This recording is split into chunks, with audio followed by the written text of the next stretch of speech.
What's up, DNA gang? Y'all know the name. How y'all doing today? We got when animals lose their biggest fear. So if you ready? I'm ready. Y'all ready? I'm ready. Cue the intro. Yeah. Let me draw the boat, bitch. You know I wreck the shit. Get it by the boat, watch a nigga make it flip. I ain't a little boat, but I just one night to. Before we get into this, hit the subscribe button and the notification bell so you don't miss another video. Go show Dre&NaeYT channel some love down in the description, and the original link is down there too. Let's get right into this thing. Alright, he gonna put. Yep.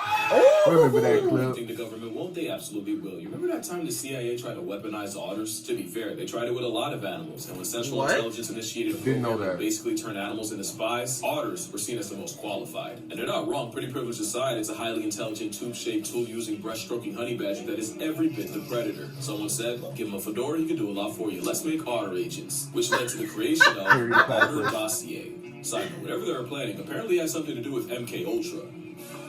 If you think they will, Bro, when I be trying to scratch my back, like being able to dive 60 feet and stay under more than 5 minutes, carry objects while swimming, and climb ladders. They also found that the aggressive slinky can open zippers, turn on water taps, discreetly enter and exit boats, and even chew through a zinc sheet. I don't know how they found that. At one point they say, never take food from an otter or suffer severe mauling. I just know the cost of that knowledge was some poor intern's fingers. There's some cool stuff too, like otters being ticklish at the ribs or babies having to be taught not to be afraid of water. You should definitely check it out for yourself. But there was one line that stood out, and it read like a prophecy. Capable of being trained and becomes devoted to humans, which can lead to their destruction. Whose destruction, you ask? Yes. This is the face of a threat to national security and a fugitive of the justice system. I'm not even kidding, but to get why this is an otter menace, we gotta go back to 2016. It's always 2016. A young female otter was found abandoned and orphaned and was rescued and rehabilitated by Monterey Bay Aquarium. And in 2017, Otter 723 was released back into the wilds of Santa Cruz. Researchers then got reports of a rogue otter swimming up to boats and kayaks, and sure enough, yeah, it was Lady 723. Apparently she'd been getting fish and squid handouts from local animal lovers, not realizing that being friendly with humans now meant the freeloading seafarer would never be fit for the wild, and she was captured and deemed unreleasable. But not before they realized 723 was getting attention from more than just people, cuz she was pregnant, and they weren't about to make the same mistake with her daughter, and would often wear masks and ponchos, looking like they just raided Darth Vader's closet, all to make certain that she wouldn't get attached to humans. She got attached to humans. And a year after daughter 841 was released, Monterey Bay started getting calls of a surfboard jacking otter. That's right, the same otter they tried so hard to keep away from humans was now going up to humans, and when I say board jacking, it's exactly what it sounds like, and before you think she's playing, that's not a bite of play, that's a bite of purpose. Remember the zinc sheet. So after multiple calls of people sacrificing their boards to this water weasel, officials decided to capture her. But fun fact, an animal recruiter for the CIA is harder to catch than a cold in a Kalahari. They tried to relocate her for months, but every time outlaw otter slipped away. She was on the run and swim, but she would have one more plot twist for everyone. Because after being MIA for a minute, 841 was spotted again, but this time they were still in. The otter is bad. Right, they were still in surfboard. She being bad. Officials gave up on trying to catch her and instead just tried to monitor the mother. Meaning, the boy beef has been renewed for at least another generation. Jokes aside, this is a problem because you know the second she bites someone, 841's becoming a forever 404. And otter jaws are built to humble clams and sea urchins, so it probably wouldn't feel good to get clamped by one. What the hell? Or 8. Last September, a woman was jogging through Tanjung Aru Park in Sabah, Malaysia, when she was jumped by a pack of river otters. Keep in mind, these are the same assault sausages that can game over a gator. Maria Sela Harun was mauled for 10 minutes straight in what was the park's first known otter attack. And she was taken to the hospital with wounds, cuts, and like a certain CIA agent, a lifelong distrust of otters. They the director ganging of up. wildlife said that the otters had always been around and were never known to be aggressive, but he also said something interesting that I almost missed, that this sudden switch-up could be caused by the ill-intentioned goodwill of people. But that was all the way in Leave Malaysia. people alone. The same month, a river otter mauled a child and even dragged him underwater, except this time, it was in Seattle. Now, not to victim blame, but if there's infinite realities, then there's at least one where little Timmy had it coming. Who's to say these stories aren't just media plants from anti-otter propaganda? Maybe the otter's not being fairly represented. I'm not trying to spread misinformation. That'd be an otter travesty, which is why I'm working with Ground News. Ground News is an app and website heavily perspectives and by stories and overall bias distribution. I really like that part because it's easy to feel like wolves. Wolves are highly political animals and not just Blitzer. Obviously because of the whole wolf rancher beef. Well, here you can see that Colorado's looking to relocate a wolf pack blamed for livestock attacks was reported by 22 news outlets, with most of the reporting coming from the left. The left headlines seem to focus on current efforts to recapture the wolves, while the right headlines explicitly mention it's because these wolves are killing livestock. Ground news basically forces you to break out of your echo chamber and see the whole story. Oh, this is still Might miss that Is it? Yeah, no, you know what that opinion, as well as still plan. Wow. Models are people fed by people and ultimately got too comfortable with people. Her daughter likely also got handouts from humans. And Maria Stella got jumped by an onslaught of otters in a park where people are likely already regularly feeding them. Now don't get me wrong, it's still a warmongering, waterproof Wolverine weaponizing the power of plurality. But it seems they don't really become a threat until they lose their fear of humans. You ever hear of human arrogance? Probably not, because I just made it up. Human arrogance is walking in a forest scared, whole time the forest is scared because you're in it walking. The whole, they're more afraid of you than you are of them, that's real. And it's scientifically proven. Some other bears will purposely raise their kids closer to humans, knowing the best male bear repellent is proximity to people. Jacob and Tibu were two lions that made a record-breaking 1-mile swim through croc and hippo-filled waters. I actually talked about it in the last video. What I didn't tell you was they both could have taken the much easier land bridge across, but that would have involved coming into contact with humans. And apparently they'd rather run the aquatic gauntlet in the dark than risk a run-in with a bipedal pale-ape. Damn, we that bad. It's scientifically proven that animals are more terrified of us than a literal 400-pound main population control. In an experiment led by Professor Leanna Zanette, scientists planted hidden camera speakers near watering holes that would automatically get triggered every time an animal got close. Basically, they'd be recording different animals' reactions to the sound of lions versus people speaking the local tongue. And with lions preferring to ambush prey near watering holes, you'd expect a growl to send any creature running for the hills. Instead, 95% of the animals reported were more afraid of the sound of humans than a stalking lion. Animals that included giraffes, impala, kudu, leopards, and even chronic lion Chutoy the hyena packed it up faster when they heard humans. The only animal that didn't was the literal biggest one alive with toenails. Even during dry season, animals typically evacuated 40% faster hearing humans compared to if it was a hypothetical predator. Because to the majority of animals, we are the predator. But to me, the craziest part of the experiment was to reveal that animals were more fearful of people just speaking than the sounds of literal gunshots. Damn, did he just leave his dinner? He did. Just because he heard me? Yeah. Damn. Meaning it's gotten to the point where you see the mere presence of a human more threatening than the sounds of someone actually getting put on a shirt. So you know when an animal has zero fear of humans, something is very wrong. Why you holding that cat like that? No one showed that more than Freya.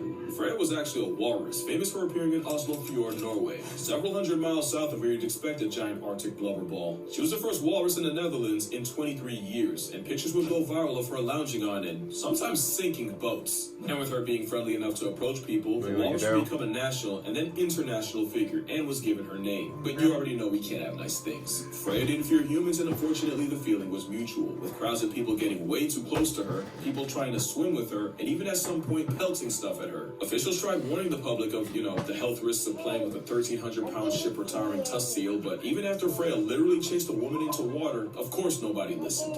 Officials were banking on Freya leaving on her own, but she didn't, and neither did her crowd. In fact, it only got worse. So the night of August 12, 2022, 4 government officials patrolled the marina with a rifle, and by sunrise, Freya was, Now, the situation's a lot more complicated than I just made it sound, so I do recommend checking out Kay Passionate's video on the matter. She's a friend of the channel. She actually works with walruses, and I feel like she's a little more qualified than, internet backwards hat guy. But if you're asking what I think, man, look, I want to see both sides, and I kind of do.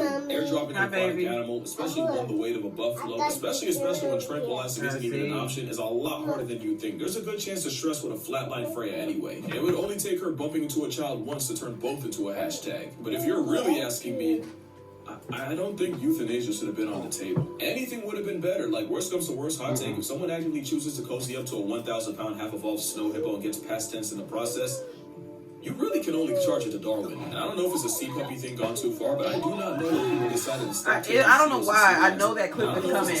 It just freaks me out every time. People decided to stop taking seals and sea lions seriously. It's basically a rebranded beach bear. It really is like we went back to 2016 and harambeed ourselves all over again. And for being named after a Norse goddess, Freya got done nasty for a walrus whose only crime was trusting people. And now, all that's left of her is a statue named, fittingly, for our sins. So yeah, you probably couldn't tell, but the Freya stuff pissed me off, especially since I swear we're about to do it again. Neil is a southern elephant seal that went viral for being an adorable menace to the people of Hobart, Tasmania. Neil's lore is his mom likely got lost, and instead of having him on Macquarie Island with a colony of other seals, instead he spawned nearly 1,000 miles away on the Tasman Peninsula. Two big problems: one, this meant Neil would be hardwired to return to the same beach on Salem Bay, and two, with a distinct lack of other seals, Neil would interact with anything that moved, including people, dogs, and even cars, which meant Neil had absolutely zero fear of people. One woman even had to call out of work after Neil fell asleep in front of her car and literally sealed her in her own house. And with southern elephant seals maxing out at nearly 20 feet long and over 8,000 pounds, it's one of those things that's going to be real cute until it isn't. And like clockwork, there's already reports of children harassing Neil, as well as people violating his space. I can't lie, I wouldn't have found that cute. I would have been mad. But you see, though, we always messing with them and then be like, oh, a person was They small. attacked us. Right. Officials are begging the public to leave him alone. Like I told y'all, if y'all not making it food, leave it alone. But that's why I say I wouldn't have found that cute. Like, you're an adorable menace. You smashing my car, bro. Right. I paid for that.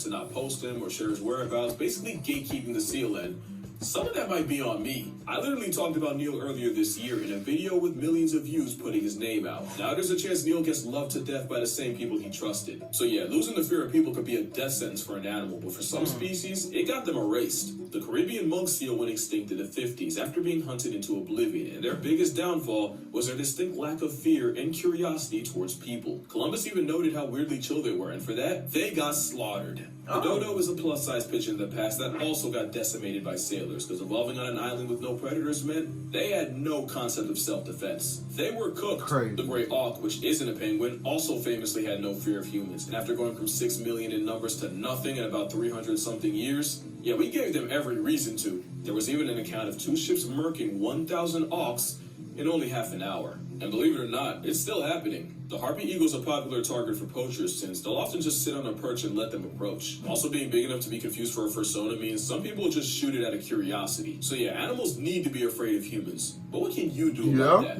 Well...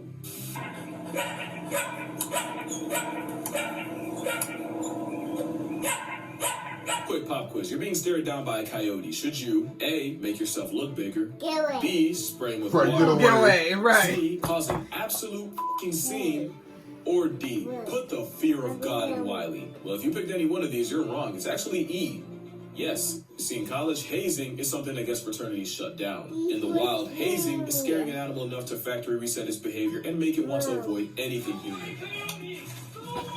Oh. Obviously, there are exceptions, like if the coyote's hurt, sick, or with kids, then you want to fall back because they might just call your bluff. It's not Right, to I hurt was them, like, quite what the you got opposite. that one Making that's like, visions nah, towards people is I ain't the going nicest nowhere. thing you can do. I'm tired of When running. you Right. feed a wild animal, you're almost certainly marking them for death. And sometimes it's not just theirs. Okay, let's do this one last time. Baboons in Cape Town have gotten bold enough to mug women and children, break into houses, and even commit carjackings. Oh, man. And the most likely They reason wild. was tourists kept feeding baboons until not only they became habituated with people, after associating humans with food, they started demanding it. And like Oh, with no. Big 4-1, this is the I hate other an side entitled of the fear person. of humans. For Baboons real. will be the worst offenders. Macaques in India have been living alongside humans for centuries, and not only do they get the benefit of easy food, the monkeys are also revered in Hinduism. But then you had the same issue of expectations leading to aggression, except the monkeys took it a step further. These monkeys are master pickpockets that are smart enough to recognize items of value, snatch them, and then use Wait, them. so you telling me? So you telling me Rio was real? They was really doing this? Yes. Then no, because that's one of my favorite movies too. That's ransom. And negotiating food is the only way you get your stuff back. The Sorry to smartest break ones it will to even you. give their Right. stuff back one at a time just to maximize profit. Thought they was making that shit brute up. force works too. In 2007, the mayor of Delhi was attacked by a group of monkeys and pushed off his terrace to his death. Ironically, the only thing the macaques are afraid of is an even bigger monkey called a langur. And since owning them as pets is illegal, yep, your eyes are correct. Oh my Delhi's God. parliament actually hired men to cosplay as giant marauding Well, I was Oh, about to I say- thought that was a mix. Right. I was So, like, down the hill that feeding wild I was like, animals that dude is got on turning them blackface. soft. I was like, that looks like a man. Because I did it once. When I was 10, I started feeding squirrels at a local park, and there was one in particular that really appreciated it, to the point where he'd come up to me, even when I was empty-handed. I either named him Tyler or Tyrone, I genuinely don't remember. Well, One day, Ty just would not stop following me, no matter where or how far I went. This rodent panhandler I'm was sorry, on I'm like not a one of hungry those pigeon. people. It was to the point where he was following You don't me all feed the way animals. home. You like, you know how people go to like ponds and stuff to feed the ducks? I'm the person that stays away from the ducks. I don't care. I don't want to see I sure that. wasn't allowed to bring pretty privileged rats off the streets, so I don't what want did them do? chasing me.